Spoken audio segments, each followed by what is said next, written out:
Hi అండి. Welcome to సంతోష వంటలు ఛానల్. ఈరోజు వీడియోలో మనం వెల్లుల్లి చింతపండు రసాన్ని ఎలా చేసుకోవాలో ఈ వీడియోలో చూద్దామండి. ఇలా వెల్లుల్లితో చింతపండు రసం చేసుకోవడం అయితే చాలా చాలా ఈజీ అండి. అలాగే చాలా చాలా టేస్టీగా ఉంటుంది. మంచి వెల్లుల్లి ఫ్లేవర్తో ఈ రసం అయితే కమ్మగా ఉంటుందండి. ఈ వెల్లుల్లి చింతపండు రసాన్ని చేసుకోవడం కోసం మనం ఇక్కడ ఒక పెద్ద నిమ్మకాయ సైజు ఉన్నంత చింతపండుని 2 సార్లు నీట్గా వాష్ చేసుకొని ఇలా వాటర్ వేసి కొద్దిసేపు నానబెట్టుకోవాలండి. ఈ చింతపండు ఇలా నానుతుంటే ఇప్పుడు మనం దాంట్లోకి ఒక 4 పెద్ద పచ్చిమిర్చిని, అలాగే 4 కరివేపాకు రెమ్మల్ని, ఒక 2 ఉల్లిగడ్డల్ని, కొద్దిగా కొత్తిమీరని ఇలా కట్ చేసుకోవాలండి. అలాగే ఒక 10 వెల్లుల్లి రెమ్మలు, ఒక 1 టీ స్పూన్ వరకు జీలకర్రని ఇలా తీసుకోవాలి. ఇప్పుడు మనం ముందుగా ఈ జీలకర్రని వెల్లుల్లిని కొద్దిగా దంచుకోవాలండి. మరి మెత్తగా కాకుండా ఇలా కొద్దిగా కచ్చాపచ్చాగా దంచుకొని పక్కన పెట్టుకోవాలండి. ఇప్పుడు మనం నానబెట్టిన చింతపండుని ఒక 1 లీటర్ వరకు వాటర్ యాడ్ చేసి ఇలా రసం చేసి పెట్టుకోవాలండి. ఈ రసంలోనే మనం ఒక 2 టీ స్పూన్స్ వరకు సాల్ట్ని, అలాగే ఒక హాఫ్ టేబుల్ స్పూన్ వరకు కారాన్ని యాడ్ చేసుకోవాలి. దీన్ని ఇలా మంచిగా కలిపి పక్కన పెట్టుకోవాలండి. ఇప్పుడు మనం ఈ రసంలోకి పోపు పెట్టుకోవడమే. చాలా చాలా సింపుల్ అండి. ఇప్పుడు ఈ పోపు కోసం మనం గ్యాస్ పైన ఒక కడాయి పెట్టేసి ఒక 1.5 టేబుల్ స్పూన్ వరకు ఆయిల్ వేసుకోవాలి. ఈ ఆయిల్ వేడయిన తర్వాత మనం దంచి పెట్టుకున్న జీలకర్ర వెల్లుల్లిని వేసి మంచిగా ఫ్రై చేసుకోవాలండి. ఒక 1 మినిట్ వరకు అలా ఆయిల్లో ఈ వెల్లుల్లిని ఫ్రై చేసుకోవాలి. ఇప్పుడు మనం కట్ చేసి పెట్టుకున్న పచ్చిమిర్చిని యాడ్ చేసుకోవాలండి. ఈ పచ్చిమిర్చిని కూడా కొద్దిగా వేయించుకోవాలి.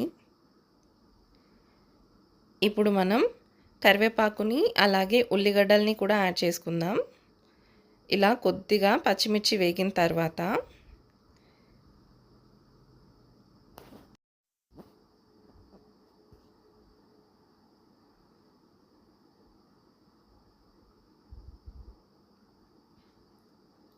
ఈ ఉల్లిగడ్డల్ని కూడా కొద్దిగా వేయించుకోవాలండి. మరి ఎక్కువగా కాకుండా ఒక 2 నిమిషాల వరకు ఇలా మంచిగా వేయించుకోవాలి.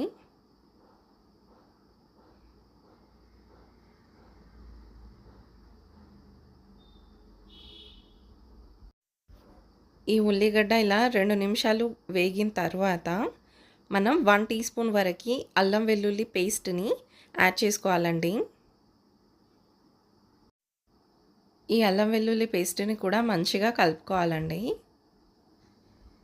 ఇప్పుడు మనం ఒక హాఫ్ టీ స్పూన్ వరకు పసుపుని కూడా యాడ్ చేసుకుందాం. ఈ పసుపుని కూడా మంచిగా కలుపుకోవాలి. ఇలా కలుపుకున్న తర్వాత ఒక 1 టీ స్పూన్ వరకు జీలకర్ర మెంతుల పొడిని యాడ్ చేసుకోవాలండి. అలాగే కట్ చేసి పెట్టుకున్న కొత్తిమీరని కూడా యాడ్ చేసుకోవాలి. ఈ జీలకర్ర మెంతుల పొడి అయితే కంపల్సరీ యాడ్ చేసుకోవాలండి. మనం ఎప్పుడు చారు చేసుకున్నా అప్పుడే మనకి చారు మంచి ఫ్లేవర్ ఉంటుంది. దీన్ని ఇలా మంచిగా కలుపుకొని మనం దీన్ని డైరెక్ట్గా చారులో అయినా వేసుకోవచ్చు, లేదా మనం ఈ చారుని ఇలా పోపులో వేసుకొని ఒక 2 నిమిషాలు ఇలా కలుపుకున్నామంటే అంతే అండి. మనకి చాలా చాలా సింపుల్గా ఈజీగా వెల్లుల్లి చారు రెడీ అండి. ఈ చారు అయితే మంచి వెల్లుల్లి టేస్ట్తో చాలా కమ్మగా ఉంటుందండి. ఇప్పుడు ఈ చారుని మనం ఒక బౌల్లోకి ట్రాన్స్ఫర్ చేసుకుందాం.